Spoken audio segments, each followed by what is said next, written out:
আচ্ছা কোনছে আল্লাহ বড় না মানুষ বড়? ধরো গাদা, তুই কার হাতে কার জোড়া দেশ? কুড়াই আল্লাহ আর কুড়াই মানুষ। যেটা কবার কইছে ওইটা কন। আল্লাহ বড় না মানুষ বড়? আল্লাহই তো বড়। আল্লাহ বড়, তাহলে আল্লাহর কথা না হইনা মানুষের কথা শুনেন কে? তুই কি কইতাছস? কি আর আল্লাহর কথা মানে না মানুষের কথা মানে? হ্যাঁ, কি আর মানুষের কথা শুনেন তাই না?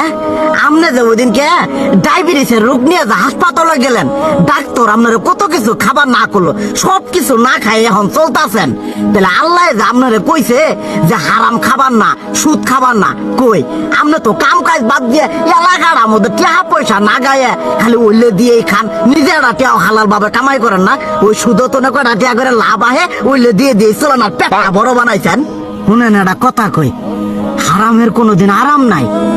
হালাল পথে রুজি রোজগার করেন, প্রয়োজনে এড়া বেলা কম খায়েন, তাও শরীর পিণ্ডও ভালো থাকবো, কোনো রোগ বেদও হবো না, আরামও পাবেন, আল্লাহও খুশি থাকবো। তুই আমার এইভাবে বুঝাবি আগে কইলি না কে? আসলে এই বিষয়টা তো আমি কখনো মাথায় এইভাবে নিইনি যে আমাদের কখনো ডাক্তার নিষেধ করলে ঠিকই আমরা নিষেধ মানি, কিন্তু উপর আলাদা কত কিছু নিষেধ করে দিয়ে সেটা মানি না। আর এই যে হারাম পথে টিয়া পয়সা কামাই করতেছেন, শরীরের মধ্যে দুনিয়া রোগ বেত হয়েছে, দেখা যাইতেছে যা টিয়া হারাম পথে কামাই করতেছেন তার তো বেশি টিয়া মনে করেন জ্বলেই যাইতেছে গা বেশি। আজকের পর থেকে আমি আর এই হারাম সুদ খামো না, আমি হালাল পথে চলবো, হালাল টাকা পয়সা ইনকাম করবো। এতে করে যদি একবেলা কমও খাইতে হয় তবুও খামো, তবু আমি আর এই হারাম পথে চলবো না। আচ্ছা ঠিক আছে।